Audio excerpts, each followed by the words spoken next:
Ahí sí. No estaba grabando. Voy a empezar a grabar, así si alguien no alcanzó a conectarse puede ver después esto a continuación o más adelante. La presentación también se la subo en el Classroom, como siempre, para que puedan revisarla con más detalle. Y cualquier consulta aprovechen de hacerla ahora, pueden hablar por el chat, lo que les acomode más. ¿Ya? ¿Qué es la cultura? ¿Qué se entiende por cultura? ¿Qué es este concepto? ¿Y cómo se relaciona con sociedad? Es lo que vamos a ver el día de hoy.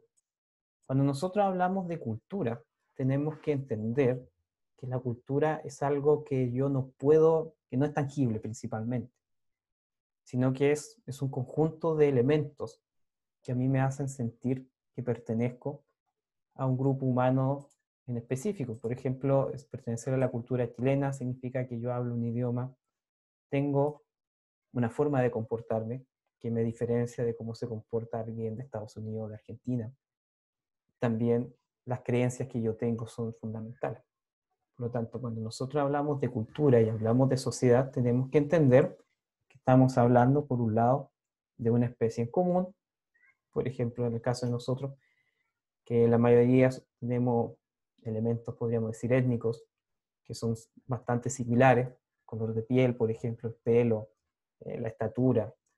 Lamentablemente la mayoría de los chilenos no son muy altos en comparación con personas de otras latitudes, pero esto está también relacionado por la ubicación geográfica donde estamos. Por ejemplo, la gente de Bolivia tiende a ser más pequeña, y eso es principalmente porque ellos están geográficamente ubicados en un lugar donde hay muy poca presencia de oxígeno. Por lo tanto, los organismos, el cuerpo humano, no tiene una presencia de oxígeno como si es a la altura del mar. Y eso impide que el cuerpo se desarrolle de mejor manera y alcance, por ejemplo, una mayor altura a la persona. Las culturas también van a estar determinadas por este entorno geográfico, que lo vamos a ir viendo durante la clase del día de hoy. Por lo tanto, hasta ahora, cuando nosotros hablamos de cultura, vamos a hablar de las costumbres que nosotros tenemos, de nuestro idioma, nuestro comportamiento, nuestra forma física. Todos estos elementos van a diferenciarnos de otros grupos humanos. ¿Ya? Así que cuando hablemos de este concepto que es la cultura, piensen en valores de las personas, en creencias. También existen formas materiales de identificar esto, que se les llama artefactos, que es, por ejemplo, un jarrón de greda que hicieron los tiguitas hace 500 años atrás. Este jarrón nos permite comprender quizá el uso y la importancia que tenía el agua, o si era un jarrón que se utilizaba, por ejemplo, para almacenar sangre humana, que algunas culturas prehispánicas lo hacían para los sacrificios. ¿Ya? También la forma que tiene estos artefactos, la forma que tiene esta cerámica, si tiene forma antropomorfa, es decir, una forma de ser humano, si tiene una forma zoomorfa, una forma de animal, nos va a permitir también entender la importancia que tenían los animales, que tenían las personas en estas diferentes culturas. Y también nos permite comprender el estilo de vida que esas personas tenían. ¿Ya? Todos estos elementos nos permiten entender y nos permiten analizar de mejor manera la realidad. De hecho, hay muchos historiadores y también científicos que han planteado que si en un futuro, supongamos que ya pasan 5.000 años, y por X motivo se extinguió la humanidad, si llegase otra civilización acá y empezara a revisar, por ejemplo, restos animales, se daría cuenta con una existencia masiva de huesos de pollo. Y eso le permitiría entender a estos extraterrestres, por ejemplo, si llegan en un futuro cuando ya nosotros nos extingamos, les permitiría comprender que o este planeta está lleno de pollo, o que el ser humano que habitaba y dominaba este planeta se alimentaba principalmente de este animal. Por eso son importantes todos los elementos que nosotros podamos obtener para comprender de qué forma una civilización se desarrolla. Toda civilización tiene un ciclo, al igual que nosotros. Una civilización nace, tiene una vida de apogeo, que podría ser nuestra etapa adulta, y finalmente toda civilización termina cayendo en la decadencia y termina muriendo. Le pasó al Imperio Romano y le va a pasar tarde o temprano a la civilización actual. Y todos estos elementos nos van a permitir entender de qué manera los pueblos se van desarrollando, cómo van evolucionando y qué es lo que finalmente los lleva a su destrucción. A diferencia de los demás animales, el ser humano es un animal bastante singular. Nosotros hemos instaurado todo un sistema en el cual estamos viviendo, que es esta sociedad en la cual vivimos en comunidad, tenemos normas y también establecemos reglas que atentan en contra de nuestro instinto. Por ejemplo, cuando un animal tiene hambre, ¿qué es lo que hace? Busca comida. Cuando un animal está en época de celos, ¿qué es lo que busca? Aparearse. Cuando un animal se siente amenazado, ¿cómo reacciona? De forma violenta. En cambio, nosotros hacemos, podríamos decir que detenemos todos los impulsos que tenemos a raíz de esta creación cultural que es la comunidad, que es la sociedad, que nos establece normas, leyes y una forma de comportamiento. Esto también está relacionado con nuestras creencias.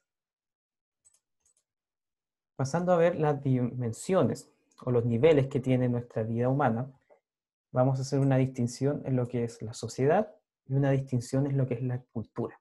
Cuando hablamos de sociedad, estamos hablando de un grupo de personas determinado que viven en un lugar, ¿cierto?, que comparten su cultura, es decir, que comparten sus creencias, sus costumbres, y que se van a relacionar entre sí. Eso es la sociedad.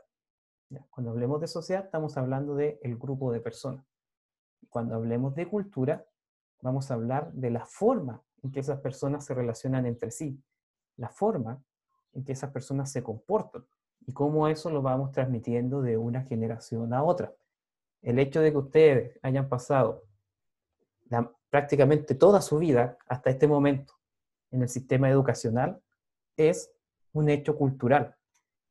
¿Por qué? Ustedes tienen que estar hasta sus 18 años por lo menos recibiendo educación que es de carácter obligatorio, porque se entiende que ustedes cuando salgan de cuarto medio este año van a ser personas que van a tener el conocimiento mínimo que se necesita para estar inmerso en esta vida en comunidad, en esta vida en sociedad. Y eso es lo que les entrega a ustedes el colegio, la escuela, el liceo, la enseñanza básica, la enseñanza media. Le entrega a ustedes las herramientas para poder desenvolverse en sociedad. Y eso es algo netamente cultural. Somos la única especie en el planeta que tiene todo este sistema intrincado y complejo para preparar a las futuras generaciones. E incluso puede que ustedes, al salir de cuarto medio, no necesariamente se vayan a ir de la casa de sus papás. Puede que se terminen yendo a los 25, a los 30 años quizás, o en algunos casos nunca, porque va a depender de las capacidades que desarrollen más adelante. Si van a salir de cuarto y van a empezar a trabajar, si van a estudiar y después ya tener una carrera y estudiar y lograr mantenerse por su cuenta. Somos una de las pocas especies que está tanto tiempo dependiendo de nuestros padres, a diferencia de animales como por ejemplo los gorriones, que están un par de días con sus padres, después aprenden a volar y se van y forman su propio nido. Todos esos son elementos que nosotros hemos ido creando como especie y que los podemos identificar en estos dos conceptos. No se olviden, sociedad sería el grupo de personas, ¿cierto?, que viven en un lugar determinado, que interactúan entre ellos. Y la cultura sería la forma en que estas personas se comportan. La cultura también puede ser tangible, es decir, que se puede tocar, como sería una creación, como un lápiz, un jarro, un teléfono, son todos elementos culturales tangibles. Y algo intangible sería lo que yo creo, lo que no se puede ver.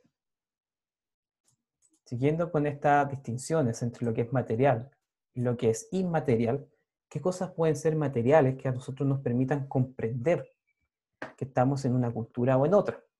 Por ejemplo, un instrumento musical. Una zampoña, por ejemplo, era algo que se utilizaba acá en la zona en la cual nosotros habitamos. También podemos ver la platería mapuche que se utilizaba acá en la zona de la Araucanía principalmente, y eso nos permite entender la importancia que esos objetos tenían para esta cultura en específico, la tecnología que se va desarrollando. Cuando nosotros analizamos distintas civilizaciones, vemos los distintos estadios de evolución que ellos tienen. Si era una civilización paleolítica, es decir, que utilizaba principalmente piedra, se había pasado al neolítico, se había empezado ya en la edad de los metales, si estaba ya en una etapa de civilización sedentaria. Eso nos permite entender el nivel de desarrollo que tiene. Dentro de los elementos no materiales o inmateriales, tenemos aquello relacionado con la fe, por ejemplo. La fe es algo que no se puede ver, no se puede comprobar. Cuando una persona cree, por ejemplo, en Dios, no lo hace porque le presentaron evidencia y pruebas tangibles. De hecho, no lo puedes comprobar. Por lo tanto, la fe es una creencia a ciegas. Las experiencias también que tienen los pueblos, es decir, por ejemplo, catástrofes que hayan pasado en común, una historia en común, un pasado que los une, las tradiciones que ellos mantienen. La semana pasada nosotros pudimos ver que pese a todos los problemas que hay actualmente en Chile y en el planeta por el tema de la pandemia, en nuestro país, gran parte de las viviendas, de las casas, celebraron de todas formas fiestas patrias. Y eso está relacionado con la tradición que tiene nuestra cultura chilena. Cuando hablamos de ideologías, estamos hablando de ideas que buscan transmitir una visión en específico de la realidad y de la sociedad. Eso es una ideología y es algo que es inmaterial, es algo que yo no puedo ver. Por lo tanto, una ideología sería un conjunto de ideas que buscan dar una explicación o una forma de ver la realidad y de ver la sociedad por sobre todas las cosas. Los valores también. Los valores nosotros no los podemos ver. Los valores son elementos que rigen nuestra conducta. Y las normas, finalmente, es lo que a nosotros nos obliga a comportarnos de una forma determinada. Por ejemplo, el valor es lo que está por forma superior, pero yo puedo ver el valor en acción mediante mi comportamiento. Y esos son elementos inmateriales de lo que es el ámbito cultural. Otros elementos que son fundamentales para entender cómo se va desarrollando una sociedad en específico o cómo una cultura se va desarrollando y los elementos que ella tiene, está relacionado con el lugar en el cual está inmerso. Esto tiene estrecha relación con la geografía. El lugar donde una civilización vaya a desarrollarse va a determinar características fundamentales de su organización, de la interacción entre las personas que comparten ese territorio.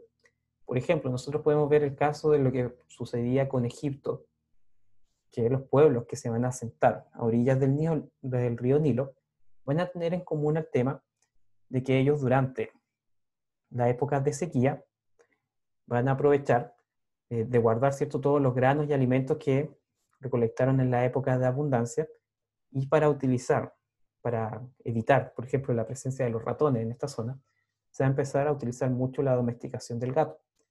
Entonces, el gato se va a convertir en un depredador natural del ratón. Y de hecho, hasta el día de hoy, si ustedes tienen un gato en la casa, es muy difícil que ande un ratón dando vueltas porque el solo aroma al gato hace que el ratón se aleje, porque lo ve como una amenaza. Y esto va a terminar llevando que después de siglos de esta práctica llevada a cabo a la orilla del río Nilo, los gatos se van a terminar transformando prácticamente en deidades dentro de la civilización egipcia. Y esto va a ser en gran parte por el rol importante que tenían. Si no había un gato, significaba que mis alimentos quizás no los iba a poder tener en el invierno. Y de esa forma nosotros vamos comprendiendo cómo el lugar donde un pueblo se instale va a determinar muchos aspectos de su comportamiento y de sus creencias. También los instrumentos y la tecnología en función de los recursos naturales disponibles.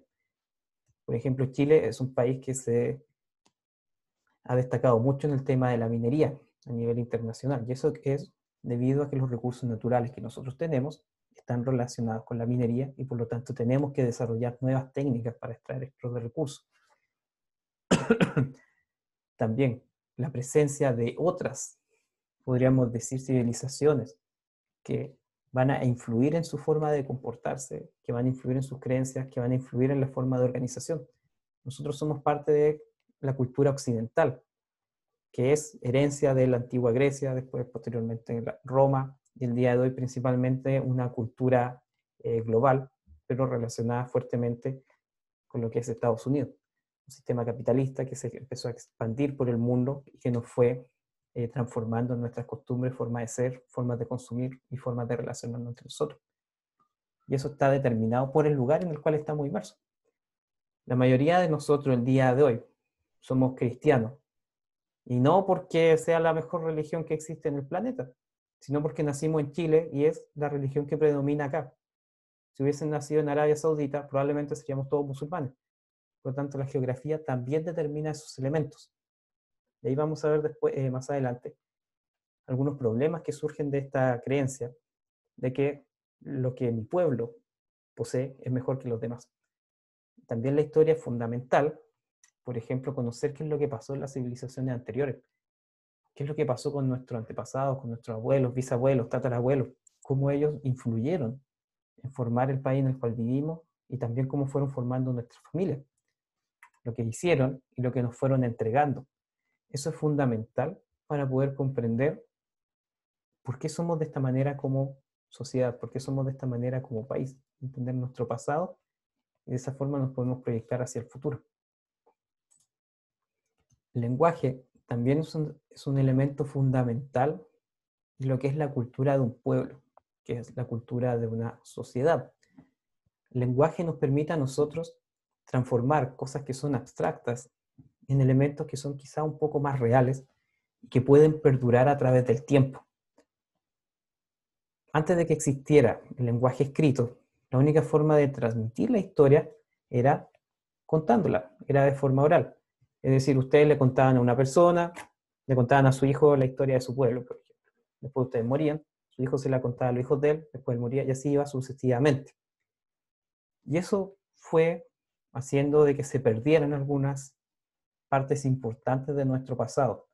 Cuando la escritura empieza a existir, es cuando surge la historia. El periodo que se conoce como prehistoria es el periodo que está antes de la invención de la escritura. ¿Por qué? Porque antes de la invención de la escritura no había ninguna forma de guardar registros de lo que estaba pasando, solamente mediante los relatos de las personas. Y supongamos que en una zona de Mesopotamia había habitado un pueblo durante miles de años y ellos habían transmitido su historia de cada uno de ellos. Y un día los invadieron y los mataron a todos. Desapareció totalmente de la faz de la tierra la historia de ese pueblo.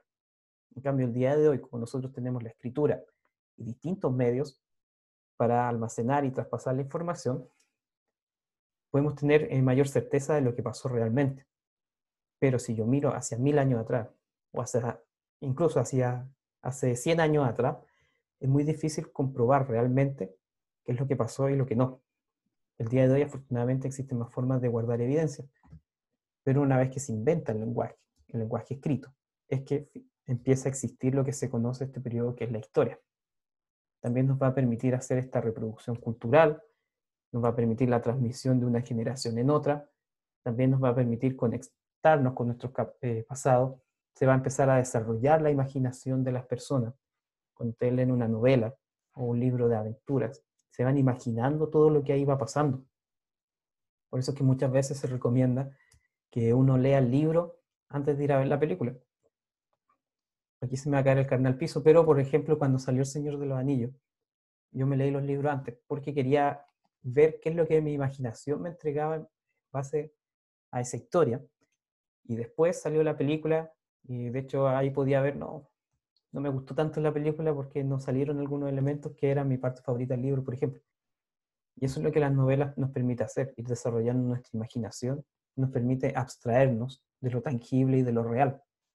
Cuando nosotros somos muy pequeños, cuando tenemos un par de meses de vida, no tenemos, nuestro cerebro todavía no desarrolla esta capacidad de entender, por ejemplo, el hecho de que si yo no veo a mi papá, no significa que haya muerto y haya desaparecido, sino que el hecho de que yo no lo vea significa que está en otro lugar solamente, que es lo que todos sabemos al día de hoy. Pero cuando ustedes son muy pequeños y un bebé deja de ver a su padre o a su madre, para ese bebé él piensa que desapareció y nunca más lo va a volver a ver, porque todavía no tiene desarrollada esa parte del cerebro que permite que nosotros nos separemos de lo que es 100% real, ¿ya? Así que es fundamental el uso del lenguaje para el desarrollo de una cultura, para la transmisión de su historia y también para la transmisión de su idea y para la abstracción, para poder empezar a imaginar y no solo centrarnos en lo que existe realmente y que se pueda ver y que sea tangible. Cuando nosotros hablamos de que una cultura se va adaptando a su entorno, y está relacionado con lo que yo les decía antes, el hecho de que la mayoría de nosotros haya nacido acá en América, por lo menos, va a determinar el idioma, nuestras creencias, nuestras costumbres, los ritos, el ambiente nos va a condicionar. Como también el día de hoy, nosotros nacimos en un país que afortunadamente tiene una esperanza de vida que es superior a los 80 años. Pero si me hubiese tocado la suerte de nacer en África, por ejemplo, en la República del Congo, la esperanza de vida no supera los 40 años.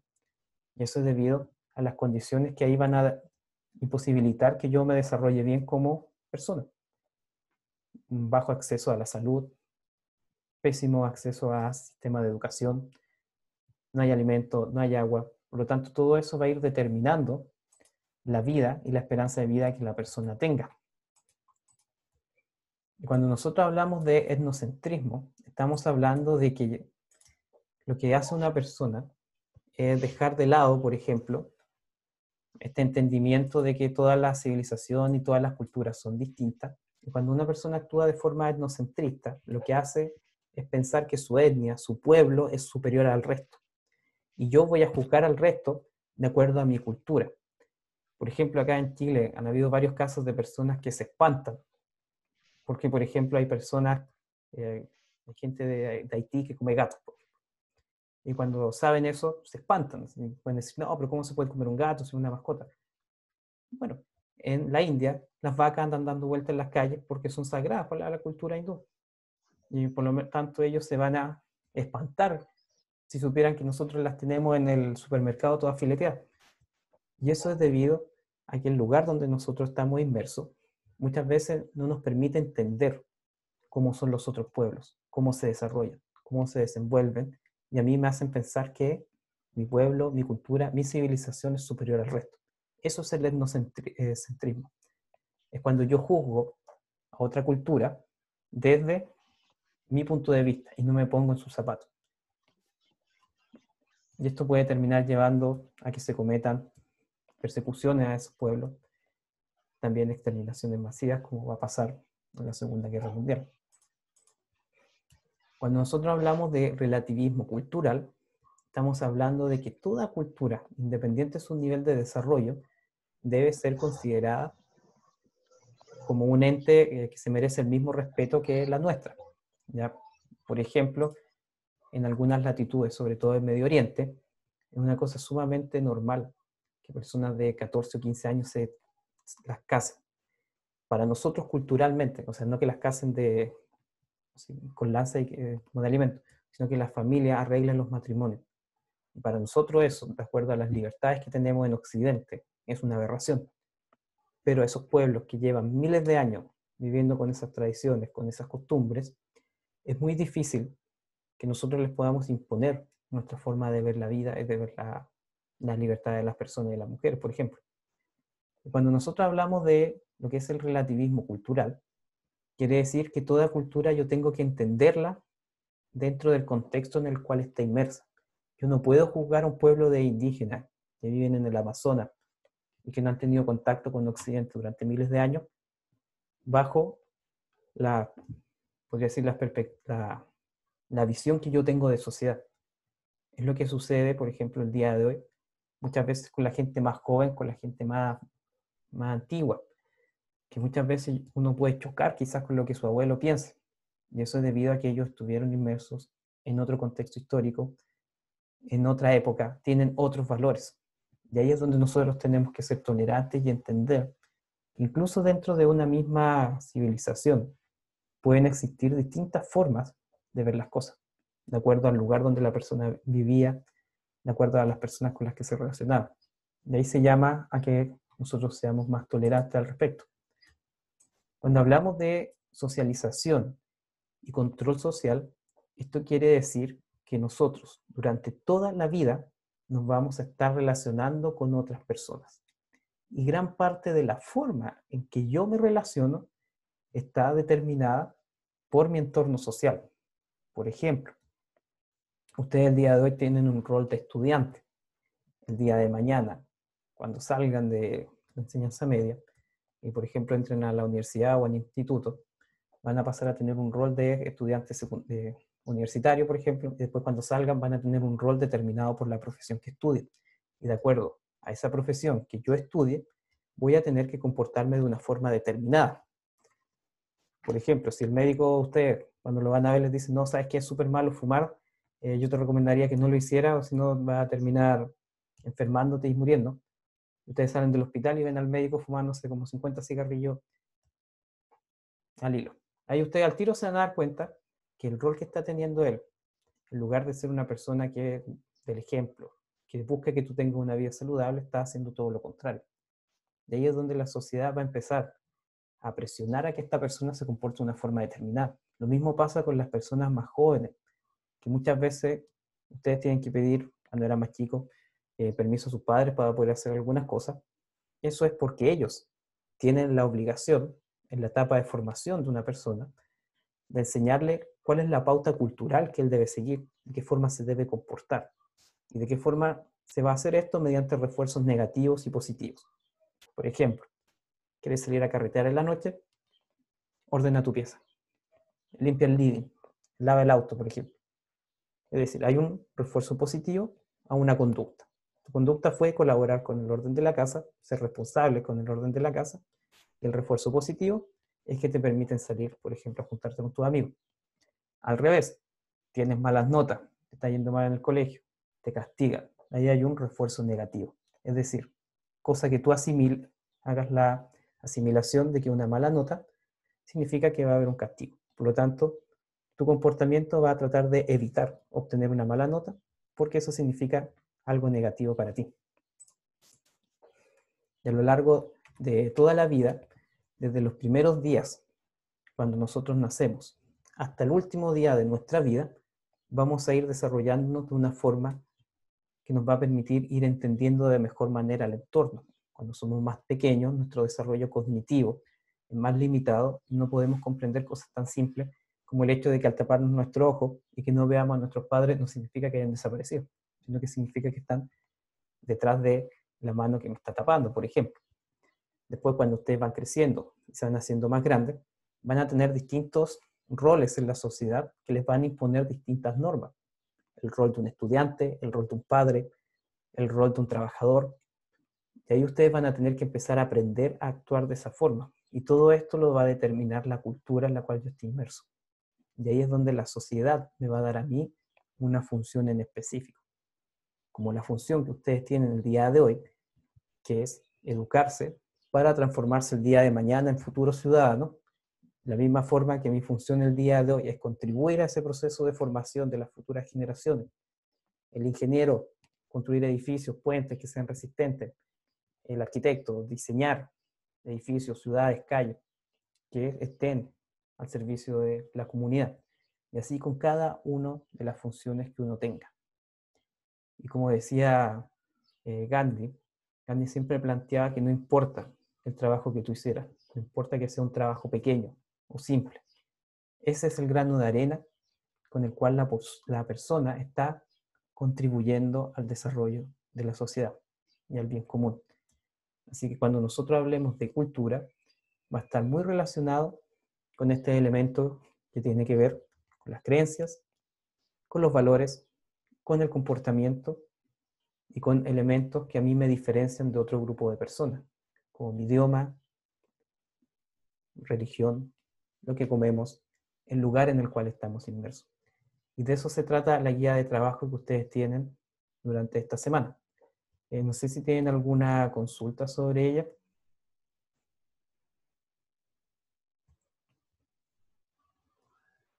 Los puntos que tratamos acá son los mismos que están en su guía. Por lo tanto, cualquier consulta que tengan, aprovechen de hacerla a través del Classroom o por WhatsApp. No sé si quieren agregar algo o estamos bien claros con los puntos. No, no creo que no, profe, estamos bien. Ya, súper. Y lo que les decía al Sí, comienzo, está todo bien. si van a trabajar en pareja o en grupo, cuando suban el archivo al Classroom, me escriben ahí. Profe, hice la guía con tal persona. Listo. Y ahí se evitan cualquier mal rato o malentendido. Si no tienen más consultas, bueno, les doy las gracias por haberse conectado. Dejar la invitación a que sigan trabajando de esta manera y que se cuiden mucho esta semana. Y nos estamos viendo más adelante. Que estén muy bien y cuídense. Chao, Chao, profe. profe, Chao, gracias. profe, cuídese.